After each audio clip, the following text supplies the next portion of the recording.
حضرت محدث ابن جوزی نے لکھا ہے کہ حضرت حبیب اجمی ایک بزرگ تھے، ان کے پاس ایک شخص اکثر آتا تھا، بڑا مالدار تھا، ایک ہی بیٹی تھی، وہ بھی ٹانگوں سے معذور تھی۔ تو آپ اکثر اس کو کہتے کہ تو توبہ کر، اللہ کی بارگاہ میں رجوع کر۔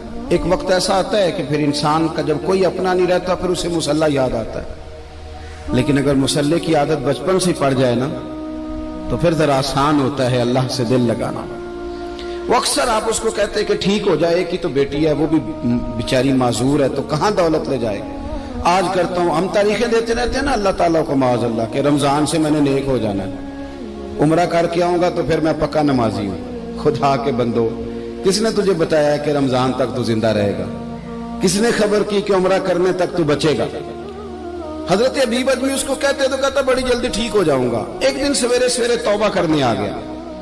آپ نے فرمایا کیا ہوا؟ تو کہنے لگا حضرت جی کل ایک 15 سال کا نوجوان ملا ہے اور مجھے توبہ کرا گیا۔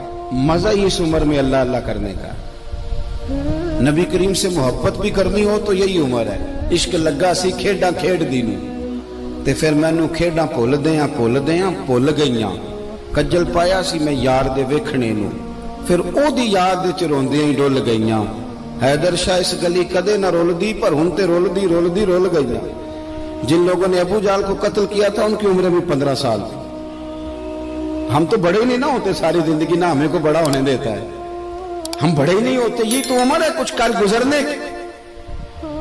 15 سال کا نوجوان توبہ کرا گیا تو حضرت حبیب اجمی کہنے لگے وہ کیسے؟ کہنے لگا حضرت جی میں کل منڈی گیا تھا، مجھے کچھ سامان خریدنا تھا، تو بغداد کے بازار سے میں نے مچھلی خرید لی 10 کلو، باقی بھی سامان تب خود لے جا نہیں سکتا تھا۔ تو مزدور آپ کو پتہ ہے بیچارے آج بھی سڑکوں پہ بیٹھے ہیں، تو مزدور بیٹھے تھے تو ان میں ایک نوجوان 14-15 سال کا، چہرے پہ بڑی روشنی۔ میں نے اس کو کہا بیٹے مزدوری کرو گے؟ کہنے لگا حضور مزدوری بھی کرتا ہوں، پڑھائی بھی کرتا ہوں، اور جو اللہ کو منظور ہو اس کی عبادت بھی کرتا ہوں۔ میں نے اسے کہا کہ یہ میرا سامان ہے فلان جگہ پہنچانا، کیا لوگے؟ کہنے لگا 3 دینار مزدوری۔ سودا طے ہو گیا، اس نے سامان اٹھا لیا۔ کہتے ہیں رستے میں ظہر کا وقت ہو گیا، کہنے لگا چچا اگر اجازت دو تو نماز پڑھ دوں۔ 15 سال کا جواب۔ کہتے میں رکھ کے نا وہاں سامان تو پھٹے پہ بیٹھ گیا، وہ نماز پڑھنے چلا گیا، باقی لوگ دیر سے آئے، وہ بچہ جلدی آ گیا۔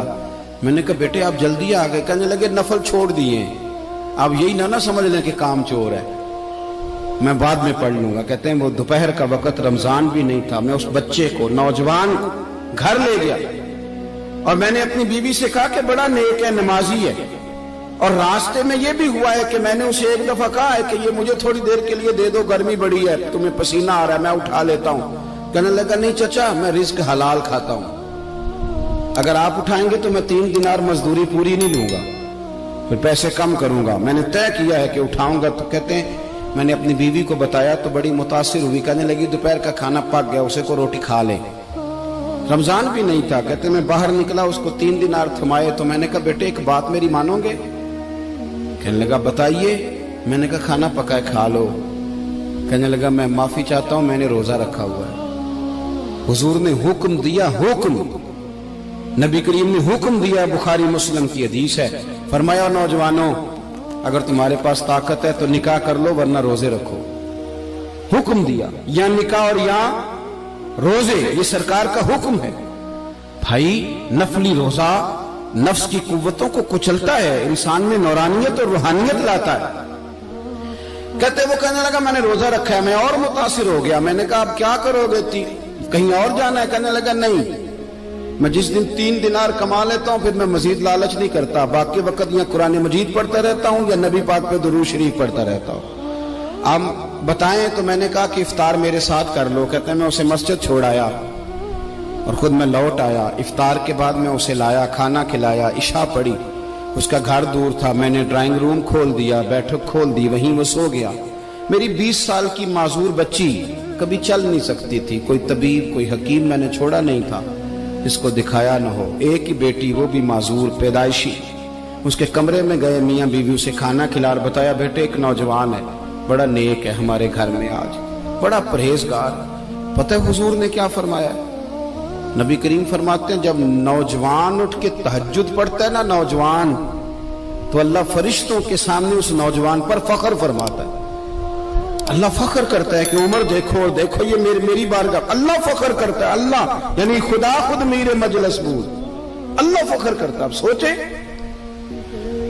تو ہم نے اپنی بیٹی کو بتایا کہ نوجوان اور بڑا نیک ہے,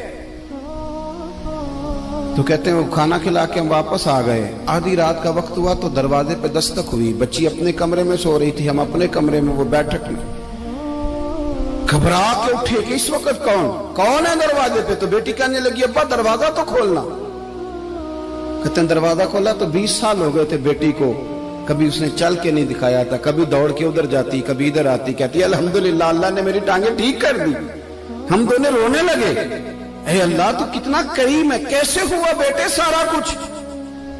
بیٹی کہنے لگی ابا آپ نے کہا تھا نا کہ نیک نوجوان آیا ہے, تو میرے دل میں خیال آیا اللہ اگر واقعی نیک ہے تو اس کے صدقے مجھے شفا ہی دے دے. یا ایھا الذین آمنوا اتقوا اللہ وابتغوا الیہ الوسیلہ.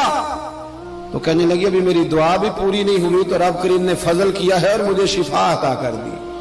کہتے ہم دوڑ کے اس کے کمرے میں گئے, اور جب ہم نے ہاتھ رکھا تو دروازہ پہلے سے کھلا تھا, ایک خط چھوڑ گیا تھا. آج کل کے پیر کی کرامت ہوتی تو فیس بک پہ دے دیتا, باقیوں کو بھی ذرا بھول پتا چلے. کہتے ہیں وہ خط چھوڑ گیا اپنے بستر پہ کہ اگر تم لوگوں کو مجھ سے محبت ہو گئی ہے تو میرے پیچھے نہ دوڑنا, اس رب کی بارگاہ میں جھکنا جس رب نے میرے اوپر بھی فضل فرمایا ہے اور آپ پر بھی کرم فرمایا. میرے نوجوان دوستو, یہ جو بچپنا ہمیں لوگ کہتے ہیں نا ابھی بچے ہو, ابھی جب آپ بالغ ہو گئے تو نماز فرض ہو گئی, سچ بولنا ضروری ہو گیا, رزق حلال کھانا ضروری ہو گیا, شریعت ساری کی ساری لاگو ہو. ایک تو درگزر سے کام لیں, دوسرا اپنی زندگی کے اندر خواہشات کو چھوڑیں. سادہ کھانا تو ویسے انسان کو تندرست رکھتا ہے.